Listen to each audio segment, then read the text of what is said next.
सोनभद्र।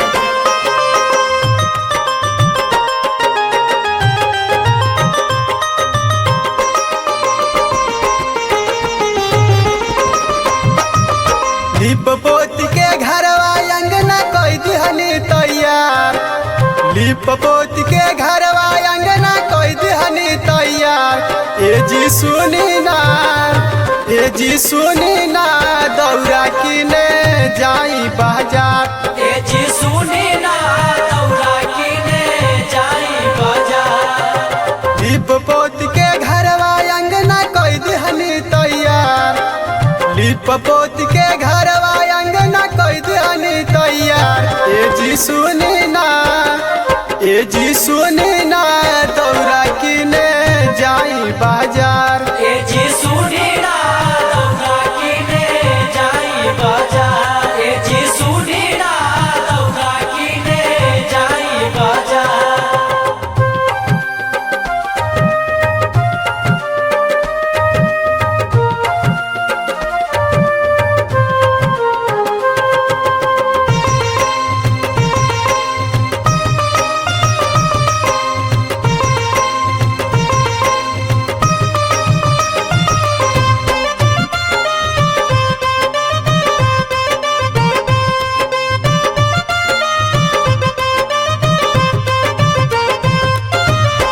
आज छठ पर्व के दिन हटे पहिला, दिन हटे पहिला, दिन हटे पहिला।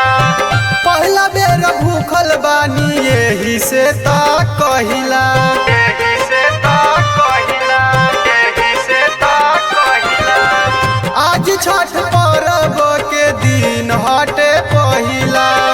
पहला बेर भूखल बानी यही से ता कहिला। होते भीनु सार सूरज देव आई है अंगना हमार। होते भीनु सार सूरज देव आई है अंगना हमार। ए जी सुनी ना, ए जी सुनी ना, दौरा किने जाई बाजार। ए जी सुनी ना, दौरा किने जाई बाजार।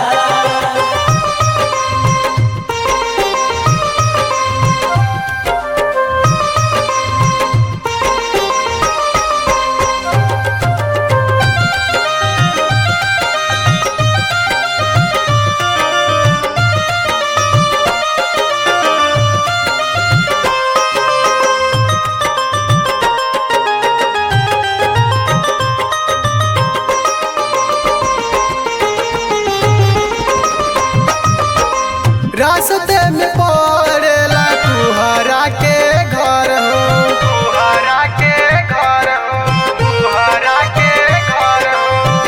कही देव आई जाई हो खते सबेर हो, हो खते सबेर हो, हो खते सबेर हो। रास्ते में पड़ेला तुहरा के घर हो। कही देव आई जाई हो खते सबेर हो। कलशुपतिया ले ले आई घर हमार। कलशुपतिया ले ले आई घर हमार। ए जी सुनी ना, ए जी सुनी ना, दौरा किने जाई बाजार। ए जी सुनी ना, दौरा किने जाई बाजार।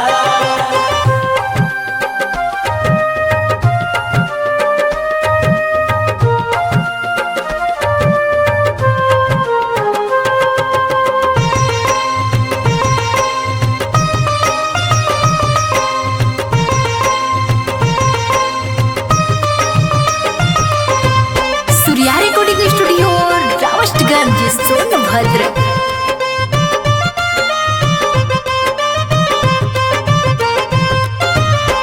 करब रसो छठी माई के बरतिया, माई के बरतिया, माई के बरतिया। अजय के लगाई छठी माई के गीतिया, छठी माई के गीतिया, छठी माई के गीतिया। करब रसो छठी माई के बरतिया।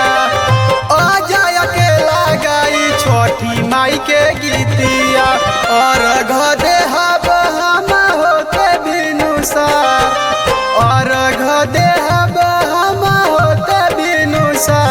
ए जी सुनी ना, ए जी सुनी ना, दौरा किने जाई बाजार।